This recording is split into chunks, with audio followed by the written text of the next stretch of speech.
The doctrine of reincarnation and karma developed among a people who are known to have been profound students of astrology. But we have certain points, I think, that we should clarify. In the ages when these doctrines were in the formation, there was no essential science dedicated to the study of the universe except astrology.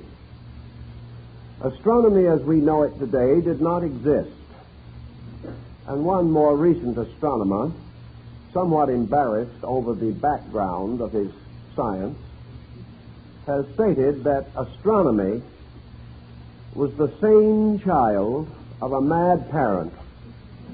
This is one simple way of pointing out that from mistakes, great truths arise.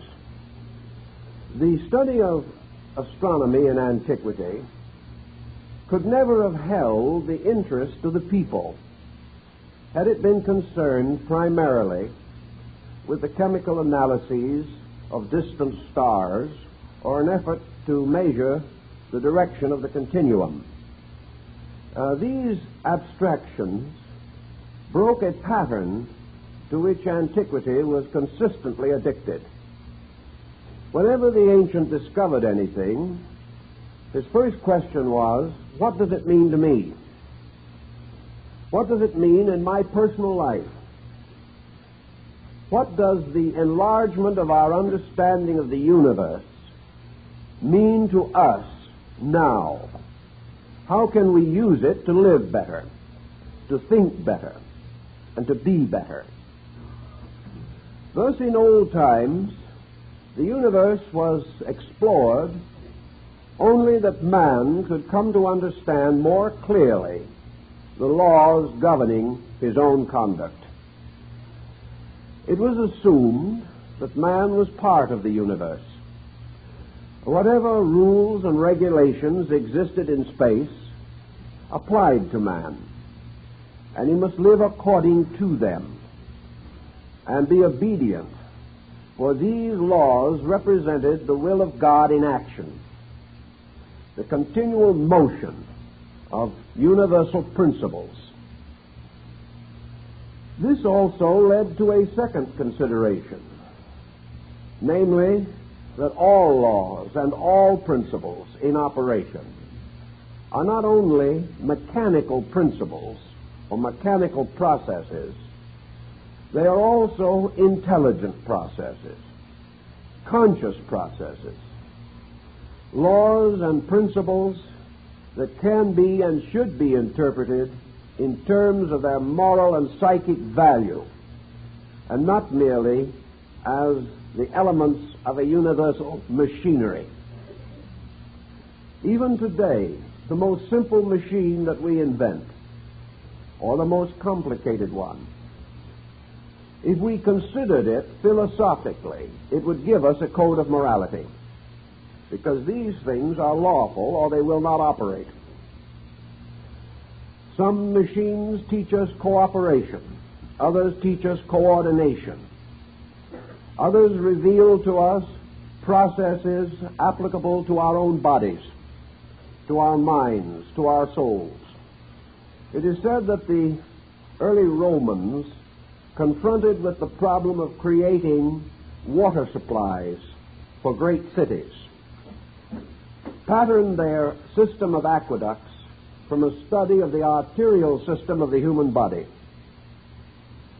And they developed the two prongs of this, the arterial circulation and the venous circulation, creating from one their aqueducts and from the other their sewerage systems. And until they had recognized this law operating in man, they could not apply it to the needs of community existence. Thus it is that older peoples, forever observant, and building their philosophies very largely upon observed phenomena, became keenly interested in observing all that they could recognizing that in this way they could advance the social state of human society. If, therefore, we wish to take this position, I think we can say that astrology to them was a kind of moral astronomy. It was the psychology of the heavens rather than its physiology. It was the spiritual meaning of the sidereal complex rather than a mere attempt to penetrate the anatomy of space. Out of this moral meaningfulness, there evolved a number of related systems of thought. At a very early time, astrology seems to have formed a strong partnership with religion, something that again rather differs from our modern viewpoint on these things. Among those nations where astrology was originally practiced were the highest religious peoples and philosophical peoples existing at the time. We know that astrology developed among the Grecians, that it was more or less brought to the Romans through the contact with Greek civilization. It developed among Oriental peoples, particularly in India and China. It also developed in North Africa, in the schools of northern Egypt, as Alexandria, Memphis, and other great culture centers. As one has observed historically, no nation of antiquity ever reached a high degree of civilization without the development of a science of prognostics through the stars. Today we can say to ourselves, to what degree do these old beliefs survive? Are we correct in assuming that we have an adequate perspective either on the belief in astrology or on the belief in reincarnation and karma? I think our perspective is rather inadequate for the most part, although perhaps we are better equipped for a larger perspective than ever before in history. We can say to ourselves, who believes in astrology today? And if we are to read the popular journals against the subject, we may say very few people. If we read the publications published by various astrological groups, we can say quite a number of people. But to what degree does this concept actually exhaust the subject? I think to a very slight degree. There are still in the world a number of religions and systems, cultural and moral, which originally involved astrology. Most of these groups still involve it. And I think we can say with safety that about 350 million Hindus are at least sensitive to the astrological problem. They may not be working at it enthusiastically, but it is part of their way of life. We know, for example, that Mohandas Gandhi had his horoscope calculated when a baby, that he kept this document with him, and that in a strange way it was remarkably accurate, dating nearly all of the important incidents of his life. We also know that only very recently, in a death and replacement of a ruler in the Indo-Chinese area, that the coronation of the king of Laos was postponed for nearly a year because the planetary aspects were not propitious. These things are still happening in many parts of the world. Another vast area that is sensitive to astrology, as in the case of the king of Laos, is the Buddhist world. And while it cannot be said that all Buddhists are enthusiastic in this department, it is again part of the tradition that has been handed down to them. And it does affect the governments and the administrations of nearly 40 Buddhist nations today. So perhaps we have an area, including these and other smaller groups, of persons essentially sensitive to astrology that would probably number in the neighborhood of 1 billion human beings. Now, on the problem of rebirth or reincarnation and karma, we are working contemporaneously with about the same pattern, although I think we may say that this belief is held more generally and more solidly than the belief in astrology. So I think it is safe to say today that in the neighborhood of 1 billion to 1.25 billion human beings now living accept the doctrine of rebirth and karma as a natural religious philosophy. This is, of course, largely true outside of the areas of our immediate experience, as most people are not keenly aware of the functions of foreign powers. I think we may also point out that down through history, both these doctrines, astrology and reincarnation, have been held together among some of the most brilliant peoples in the world's recording. Apparently, reincarnation was brought to the attention of the Greek scholars as the result of their travels in the Far East.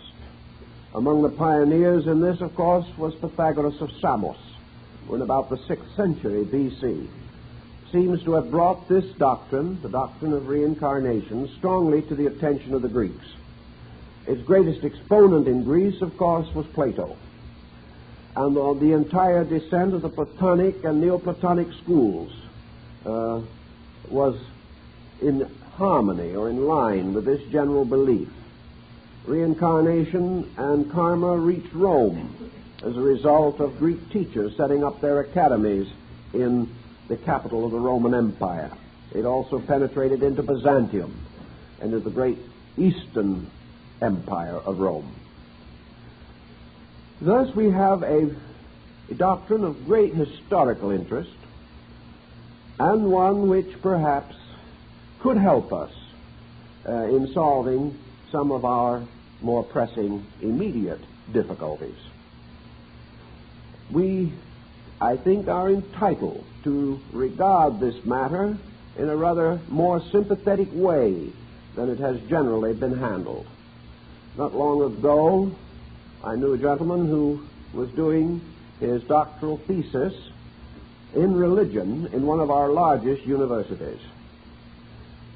He asked his committee to permit him to do his thesis on reincarnation.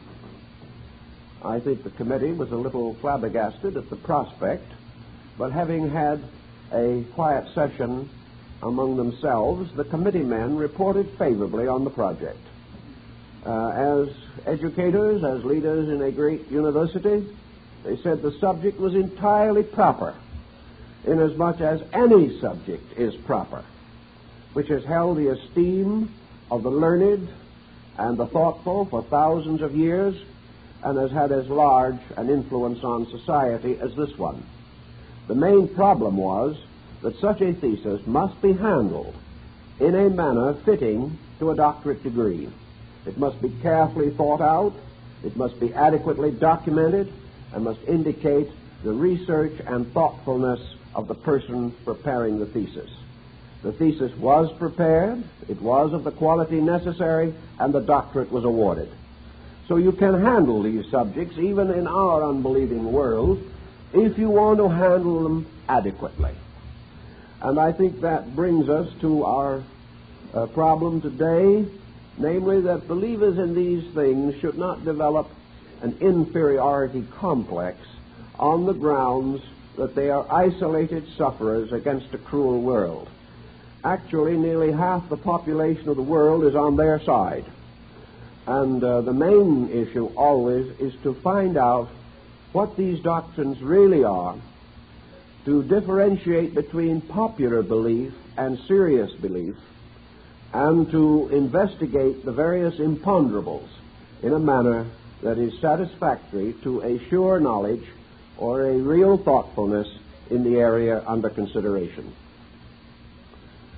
What would you say, or how shall we say, that the contact between astrology and the idea of reincarnation was first strengthened? I believe that astrology contributed heavily to it in its gradual unfoldment of the sense of the way the universe operated.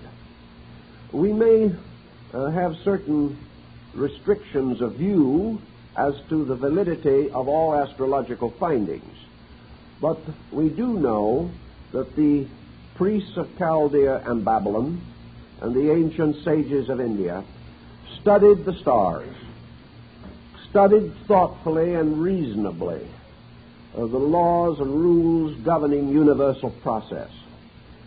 They had a great advantage in this over our way of thinking. Today, when we study, we go into a very congested classroom or a bustling library.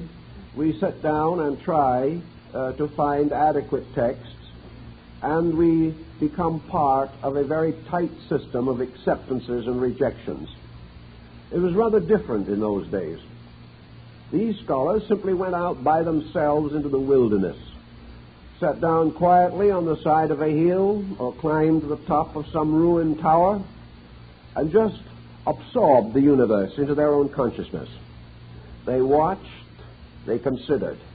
They were not interrupted. No one really told them what to think or what to discover. They simply became receptive to the larger world, trying to understand with the faculties that had been given to them. Out of this quiet, meditative acceptance of the universe came most of the foundations of knowledge as we understand knowledge today.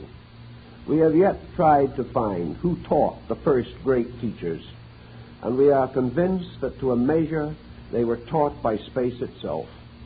They simply remained accepting beings, without dogma, without opinion, without prejudice, without intolerance. And by the very nature of their own souls, they were able to receive knowledge. They made mistakes, certainly, but they were grand mistakes, mistakes in terms, perhaps, of seeing more than there was to see. But certainly they were kindly mistakes, ever searching for better things, for greater truths, for greater beauty in the universe around them. One of the early observations of these ancient scientists, for they were scientists in their own time, one of their observations was the continuance of universal phenomena. Several of the Greeks wrote about this from their early recognitions. They suddenly found that they were in a universe in which nothing really began and nothing really ended. Instead of the concept that we have, they felt a universe of organized motion, forever flowing in great cycles. These cycles were not circles. Creatures did not come back to a starting point. They cycled up and up in a strange, mystic spiral, moving apparently in circles, but actually always returning to a higher level than that from which they started. The universe was a continuing interrelationship of cycles. Ezekiel called it wheels within wheels. And the early gazers into the mystery of space found in space only one thing, and that was life. They found life everywhere. They observed that this life was constantly changing its appearances, but its substance never changed. They recognized it as combining with patterns of itself to make innumerable diversity, yet the unity of this life itself never changed. And living under a heaven that moved in incredible arcs of time, yet with the recurrence of the annual seasons, the recognition that in the springtime life came out of the earth, that life unfolded and developed and bore its fruit and its seed. And then it seems as though life died, but life did not die. And after the long, cold months of winter, life came forth again in all its grandeur at the following equinox. Thus, the system of the universe told something of birth and growth, maturity and decline, of death and of resurrection. For in this mystery our ancient forebears saw forever resurrection, the restoration of life, and all their theologies and all their doctrines, and this extended down to the most primitive of peoples, recognized this mystery of life coming forth, of life restored and resurrected from the mystery of death. And those especially who inhabited what we call temperate zones were particularly aware of the continual program or procession of life moving on through space. It became very difficult for these ancient peoples to take death seriously. They recognized naturally that forms die, but they recognized also that trees seem to die in winter. They realized that the human body could not be preserved as the tree was, although in some areas they tried their best to preserve the body through mummification and other religious rituals. But most of all, they came to the conviction that life was a reality, and that anything that seemed to deny that reality was itself some way false or misunderstood. Thus, the doctrine of the immortality of the human soul was certainly largely sustained and supported for the study of the universe. And most of all, not only was this immortality recognized, but that it was a lawful, reasonable immortality was also strongly believed. The ancients could not conceive of anything living for no purpose. They could not accept the idea that the life of the human being was an isolated experience. They could not assume that everything in nature was unfolding according to law, and man was a strange little separate creature that accomplished very little and hastened himself and his neighbors to an early grave. They did not admit that this could be true. They recognized, therefore, that in some way the life of man was important, that it was part of nature, that in man moved the same forces that moved the stars, that in man the same laws were unfolding that maintained the universe, and therefore that man had to be just as important as any other unit in the great universal system. This unit had to also have its own immortality, because nothing really died. And out of all of these considerations came the final conclusion that man as a being had a destiny with the destiny of all things, that he did not have a separate little destiny. Man was not created by a peculiar separate procedure. He was not simply given domain over nature. He was nature.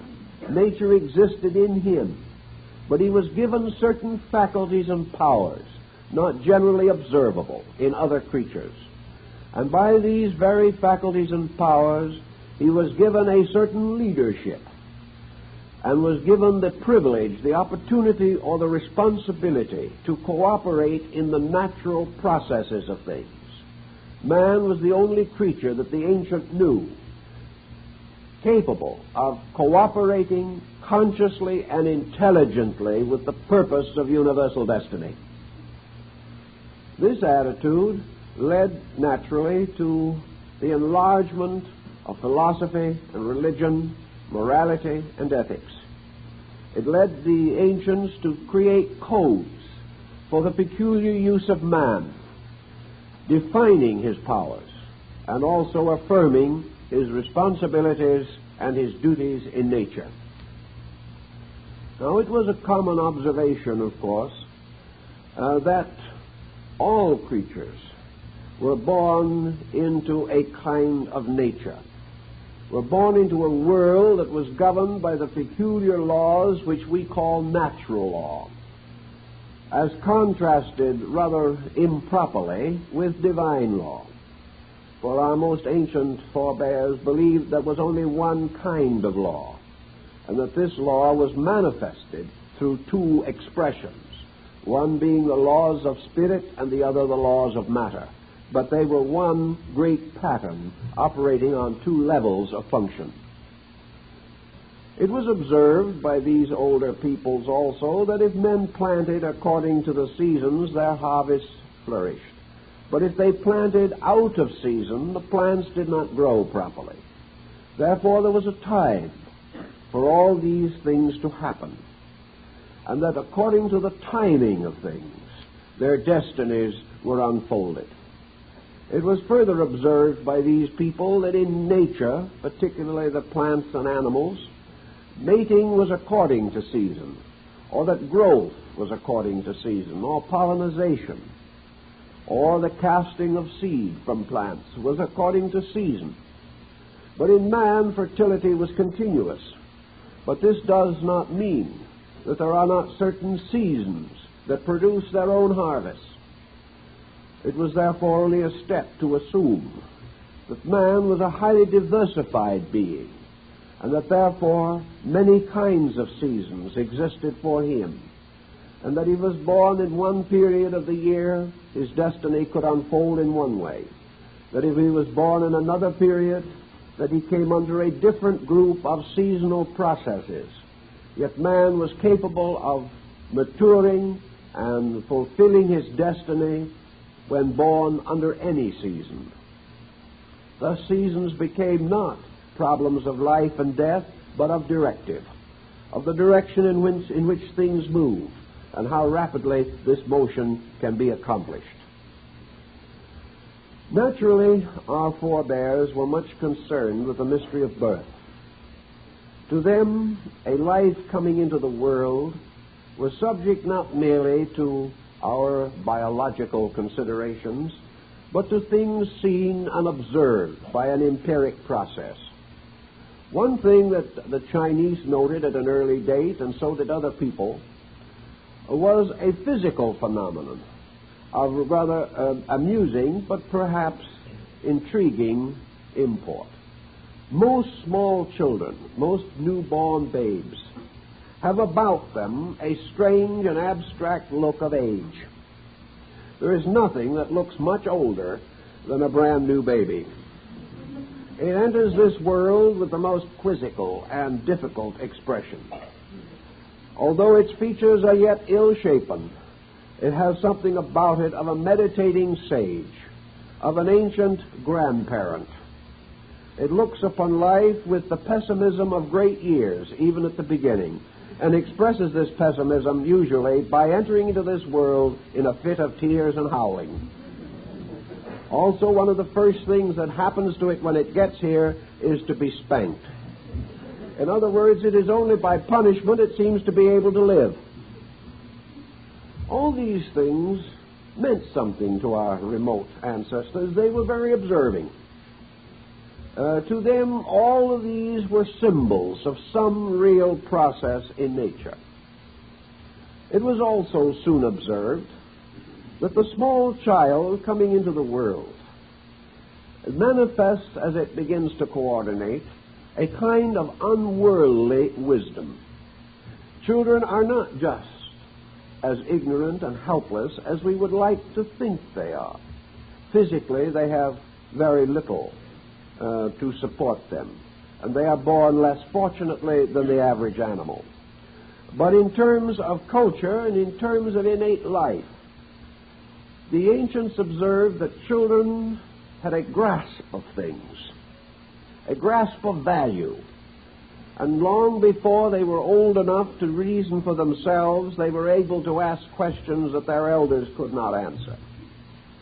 Thus it seems that the small child is born into this world with a natural inquiry, a desire to know, and that gradually, by the various processes of our way of life, this natural hunger for learning is not fulfilled, but stones are substituted for food. And by degrees, this natural inquiry is blunted until the person, having reached the age of reason, begins to live unreasonably. This is the way in which we seek to solve this problem. It was inconceivable to the ancient peoples that this life in man, by which he was a living thing, was actually conferred by birth. It seemed to the ancient more definitely that this child, this little one, was more than a mere physical thing. That if it was simply physical, it would remain so. But somewhere in this newborn babe was locked the mystery of a Plato or an Aristotle or a Leonardo da Vinci or a Raphael or a Michelangelo. Something within this being, although the creature itself was small and of slight concern, yet there was within it something that could change the world.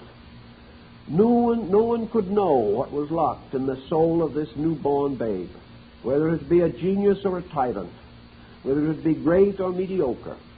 Only time, situations, and conditions could reveal. So the older peoples held this constant state of observing inquiry, of trying to understand the kind of creature that was coming to be part of their lives and homes. This led to further consideration of where this child could have been prior to its arrival here. Was it new? Was it something that had never existed before? Was it simply a product of the generative processes of its parents? Why did it come where it came? Why did one child come among the patricians and another among the commoners? Why was one born into the races that were dominant and another born into races that were subservient? There seemed to be no explanation for this, and yet it worked a strange and mysterious hardship upon the child.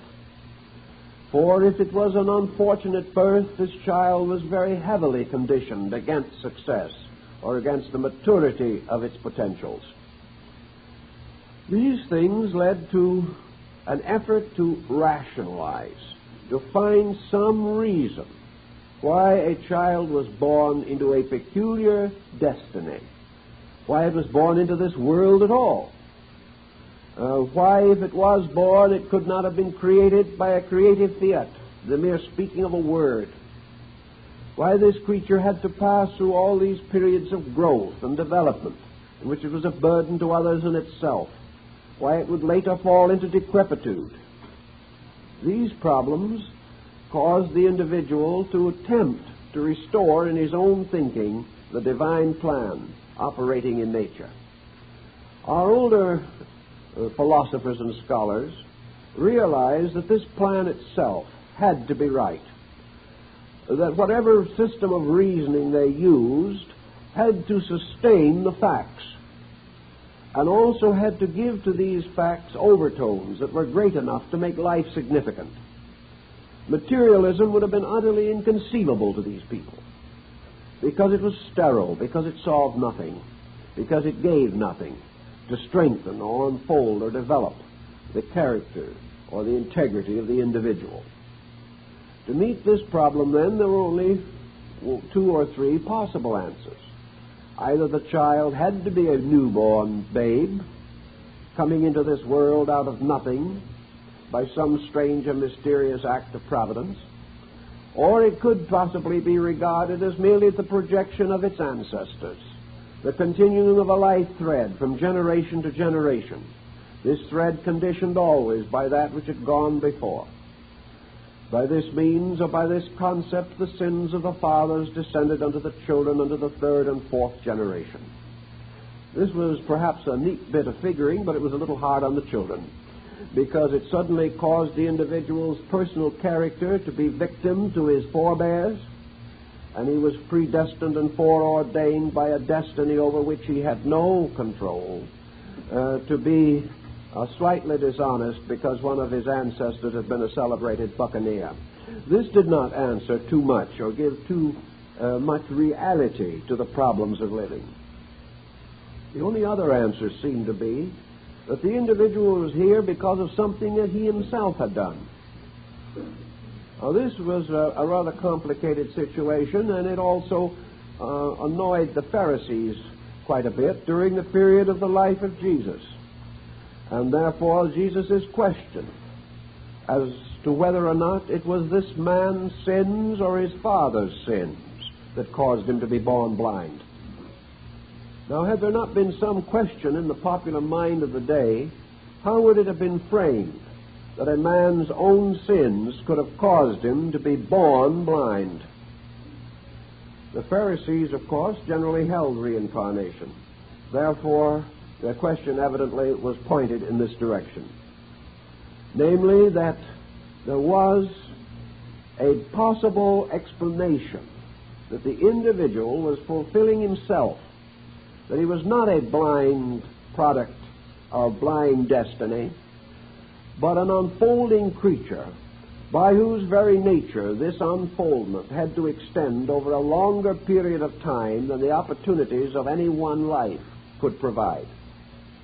Now, this is interesting because the Greeks and the Chaldeans were working on it. For example, we have something we study today called history. Now, history is the unfoldment of the activities of human beings over long periods of time.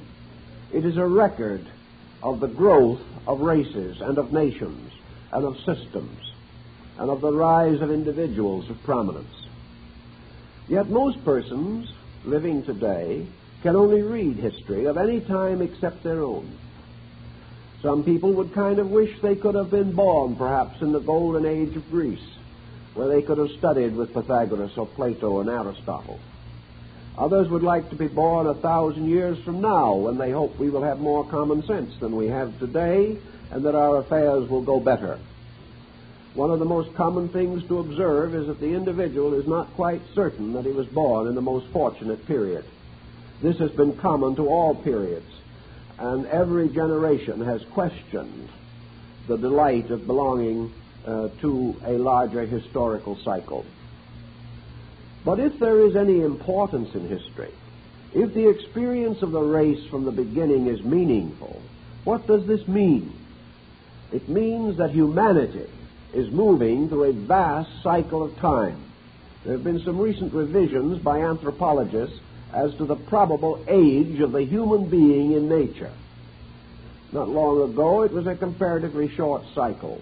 Today, anthropology has decided that man has been here as man not less than 1 million years, perhaps longer. It'll probably be 5 or 10 million years one of these days. We are pushing this boundary back. In any event, man is here for a long experience, and history is the unfolding of our reaction to every kind of stimuli. It is the story of the growth of our governments, the growth of our arts and sciences, the growth of our cultures, the unfoldment of our religions, and the gradual enrichment of our arts and crafts. All of these things are continually unfolding and will do so into the future. And in the midst of this, at any moment, we place man as an individual with 70 or 80 years of expectancy if he keeps off the freeways. This situation seems to mean that the individual at any one time is framed by past and present, and like an unrolling scroll, only a little part of which is seen at a time. His own life is rounded by an unconsciousness. He has no distinct relation to the past except in terms of a book he can read. He has no relation to the future except in the thought that perhaps his descendants will be better than he is. Yet how is this going to contribute to the perfection of the human being now? The only answer is that man is not going to be perfect now, according to this concept. That the human being is going to live and die as a tiny segment in a process of universal motion. What does this accomplish? Supposing there is some place in space where those who have accomplished in various ages rest on their levels of accomplishment, where somewhere in the background was a highly benevolent, very kindly, well-disposed old witch doctor. He had lived perhaps long before the age of reason as we know it, and the best he could do was rattle a few bones and say a few prayers or magical incantations over the sick of his tribe. But still he was well loved and well honored in his day. There he is. Thousands of years have passed, but he is gone. And if he is resting anywhere in space, he is still what he was. There seems to be no way of changing this. He would have a little difficulty in communicating adequately with a scholar from the golden age of Pericles. He would be a man with great erudition, great understanding, great sympathy, but with perhaps a rather limited perspective on the things that modern people consider to be essential. He would be on his level. He could scarcely really fraternize pleasantly with the witch doctor, who would not understand him, even though he might understand the witch doctor. Then there would be modern man, with his arts, his sciences, his machines, his projectiles into space, his innumerable gadgets and commodities, his modern attitudes on everything. He would seem to be the apex of something, at the moment the apex of emergency, but we hope to get by. But 10,000 years from now, where will he be? He will simply be part of the experimental dust of the past. Others will build upon whatever contributions he left and hope to correct whatever mistakes he made. But he is gone. Thus man himself, in this great process, observes the total unfoldment of his species. He sees his own kind moving triumphantly from one experience to another, but actually he can never share in it. He can only share in a little thing called now, and then he is gone. And in his going, he loses all contact with what appears to be the purpose of existence, and that is the unfoldment of man. Humanity unfolds, man dies. This is one of the scientific adages of our time. The collective gradually enriches, but the individual forming the collective may perish as impoverished as he was born. Such did not please ancient thinking. They said it just won't work. If that's the way it is, we might as well all lie down now and end the process. Actually, there has to be some way in which the individual life moves with the great motion of existence. And to meet this, the ancients created the doctrine of rebirth, so that the individual, even though today he has no memory of the past, yet he was the past. This great story of history is his story, the story of an unfolding consciousness moving through the infinities of time. That man himself passes through this whole great pattern, and the duration of humanity, whether it be 1 million years or 10 million years or 1,000 million years, this duration of humanity is also the duration of the individual. That he himself is part of a great wave of life, that this life wave is forever moving, and that he moves with it. Sometimes he moves with it visibly, sometimes he moves with it invisibly. Sometimes he belongs to that part of the wave of life which is embodied, sometimes he belongs to that part which is not embodied. But we know there is an unembodied part because it is forever producing bodies. Therefore, man belongs either to the production or to the power which causes production. He is either among those things now manifested, or he sleeps waiting manifestation in that power which manifests all things. This seemed to make a good common sense pattern to individuals who had the peculiar sense of honesty. Honesty has something to do with the rights of things, the rights of life, the privileges, opportunities, and duties of life. It does not seem entirely proper to these older peoples that man should ever experience what he does not deserve. They had no concept in those days of man being forgiven everything and allowed to do as he pleases. The ancient realized that man could make mistakes, that he would make mistakes. But they also came to the conclusion that mistakes are not as big as life. That life and history record infinite varieties of mistakes. But life goes on. Some men make great wars, but life goes on.